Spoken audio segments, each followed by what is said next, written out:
کیا آپ جانتے ہیں کہ قارون کون تھا؟ نہیں؟ تو آئیے آپ کو اس کے بارے میں ہم تفصیل سے بتاتے ہیں۔ قارون حضرت موسیٰ علیہ السلام کے چچا یسر کا بیٹا تھا۔ بہت ہی شکیل اور خوبصورت آدمی تھا، اسی لیے لوگ اس کے حسن و جمال سے متاثر ہو کر اس کو منور کہا کرتے تھے۔ اس کے ساتھ ساتھ اس میں یہ کمال بھی تھا، وہ بنی اسرائیل میں تورات کا بہت بڑا عالم اور بہت ہی مختصر و بااخلاق انسان تھا، اور لوگ اس کا بہت ہی ادب و احترام کرتے تھے۔ لیکن بے شمار دولت اس کے ہاتھ میں آتے ہی اس کے حالات میں ایک دم تغیر پیدا ہو گیا اور سامنے کی طرح منافق ہو کر حضرت موسیٰ کا بہت بڑا دشمن ہو گیا اور اعلیٰ درجے کا متکبر اور مغرور ہو گیا۔ جب زکوٰۃ کا حکم نازل ہوا تو اس نے حضرت موسیٰ علیہ السلام کے روبرو یہ عہد کیا کہ وہ اپنے تمام مالوں میں سے 1000واں حصہ زکوٰۃ نکالے گا، مگر جب اس نے اپنے مال کا حساب لگایا تو ایک بہت بڑی رقم زکوٰۃ کی نکلی۔ یہ دیکھ کر اس پر ایک دم حرص و بخل کا بھوت سوار ہو گیا اور نہ صرف زکوٰۃ کا منکر ہو گیا بلکہ عام طور بنی اسرائیل کو بہکانے لگا۔ حضرت موسیٰ علیہ السلام اس بہانے تمہارے مالوں کو لے لینا چاہتے ہیں، یہاں تک کہ حضرت موسیٰ علیہ السلام سے لوگوں کو برگشتہ کرنے کے لیے اس خبیث نے ایک گندی اور گھناؤنی چال چلی کہ ایک عورت کو بہت زیادہ مال دولت دے کر آمادہ کر لیا کہ وہ آپ پر بدکرداری کا الزام لگائے۔ چنانچہ اس وقت جب کہ حضرت موسیٰ علیہ السلام بات فرما رہے تھے، قارون نے آپ کو ٹوکا کہ فلانی عورت سے آپ نے بدکاری کی ہے۔ حضرت موسیٰ علیہ السلام نے فرمایا کہ عورت کو میرے سامنے لاؤ۔ چنانچہ عورت بلائی گئی۔ حضرت موسیٰ علیہ السلام نے فرمایا کہ اے عورت، اس اللہ کی قسم جس نے بنی اسرائیل کے لیے دریا کو پھاڑ دیا اور عافیت و سلامتی کے ساتھ دریا کے پار کرا کر فرعون سے نجات دی، سچ سچ کہہ دے کہ واقعہ کیا ہے۔ حضرت موسیٰ علیہ السلام کے جلال سے عورت سہم کر کانپنے لگی اور اس میں مجمع عام میں صاف صاف کہہ دیا کہ اے اللہ عز و جل کے نبی، مجھ کو قارون نے کثیر دولت دے کر آپ پر بہتان لگانے کے لیے آمادہ کیا ہے۔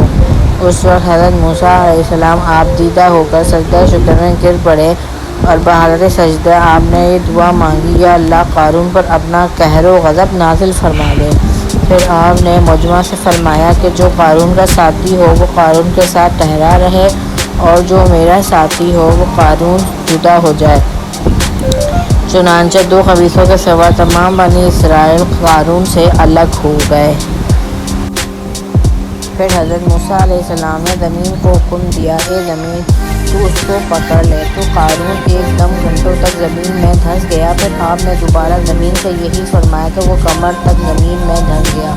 یہ دیکھ کر قارون رونے اور بلرانے لگا اور قرابت رشتہ داری کا واسطہ دینے لگا، مگر آپ نے کوئی التفات نہ فرمایا، یہاں تک کہ وہ بالکل زمین میں دھنس گیا۔ دو منحوس آدمی جو قارون کے ساتھی ہوتے تھے لوگوں سے کہنے لگے، موسیٰ علیہ السلام نے قارون کو اس کے لیے دھسا دیا تاکہ قارون کے مکان اس کے خزانے پر خود قبضہ کر لیں۔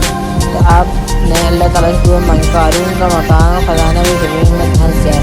چنانچہ قارون کا مکان جو سونے کا تھا اس کا سارا خزانہ سبھی زمین میں دھنس گیا۔ قارون کا خزانہ اس قرآن کی زبان سے سنیے، اللہ تعالیٰ کا ارشاد ہے کہ ہمیں قارون کو اتنے خزانے دیے تھے کہ ان خزانوں کی کنجیاں ایک مضبوط طاقت اور جمال مشکل اٹھا سکتی تھی۔ قرآن مجید میں ہے کہ ان قارون کان من قوم موسیٰ فبغى علیہم وآتیناہ من الکنوز ما ان مفاتحہ لتنوء بالعصبۃ اولی القوہ۔ ترجمہ: بے شک قارون موسیٰ کی قوم سے تھا، پھر اس نے ان پر زیادتی کی اور ہم نے اس کو اتنے خزانے دیے جن کی کنجیاں ایک زور آور جماعت پر بھاری تھی۔ سورہ قصص۔ حضرت موسیٰ علیہ السلام کی نصیحت۔ حضرت موسیٰ علیہ السلام نے قارون کو جو نصیحت فرمائی وہ یہ ہے کہ جس کو قرآن مجید میں بیان کیا اس کی خیر خواہی والی نصیحت کو سن کر قارون حضرت موسیٰ علیہ السلام کا دشمن ہو گیا۔ آپ غور کیجئے کہ کتنی مخلصانہ اور کس قدر پیاری نصیحت ہے جو موسیٰ علیہ السلام کے ساتھ ساتھ ساری قوم قارون کو سنا رہی ہے۔ اذ قال لهم قومه لا تفرح ان اللہ لا يحب الفرحین۔ وابتغ فيما آتاك الله الدار الآخرة ولا تنس نصيبك من الدنيا وأحسن كما أحسن إليك ولا تبغ الفساد في الأرض۔ ترجمہ: جب اس سے اس کی قوم نے کہا، اترا نہیں، بے شک اللہ اترانے والوں کو دوست نہیں رکھتا، اور جو مال تجھے اللہ نے دیا ہے اس سے آخرت کا گھر طلب کر اور دنیا میں اپنا حصہ نہ بھول، اور احسان کر جیسا اللہ نے تجھ پر احسان کیا، اور زمین میں فساد نہ چاہ۔ سورہ قصص۔ قارون نے اپنے مال کے گھمنڈ میں اس مخلصانہ نصیحت کو ٹھکرا دیا اور خوب بن سنور کر تکبر اور غرور سے اتراتا ہوا قوم کے سامنے آیا، حضرت موسیٰ علیہ السلام کی بدگوئی اور ایذاء رسانی کرنے لگا۔ اس کا نتیجہ کیا ہوا، اس کو قرآن کی زبان سے سنیے اور خدا کے اس کاہیانہ گرفت پر خوف الہی سے چھراتے رہیے۔ فَخَسَفْنَا بِهِ وَبِدَارِهِ الْأَرْضَ فَمَا كَانَ لَهُ مِنْ فِئَةٍ يَنْصُرُونَهُ مِنْ دُونِ اللَّهِ وَمَا كَانَ مِنَ الْمُنتَصِرِينَ۔ ترجمہ: تو ہم نے اسے اور اس کے گھر کو زمین میں دھسا دیا تو اس کے پاس کوئی جماعت نہ تھی اللہ سے بچانے میں اس کی مدد کرتی، اور نہ وہ بدلہ لے سکا۔ سورۃ القصص۔ تو ہمیں اس سے کیا سبق ملتا ہے؟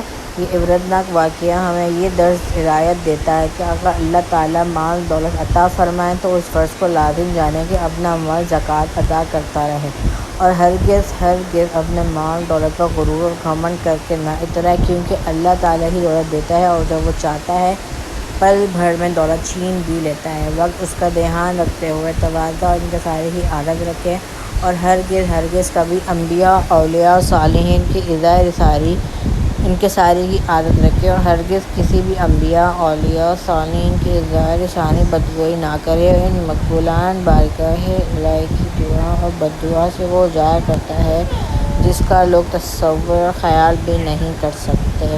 جزاک اللہ۔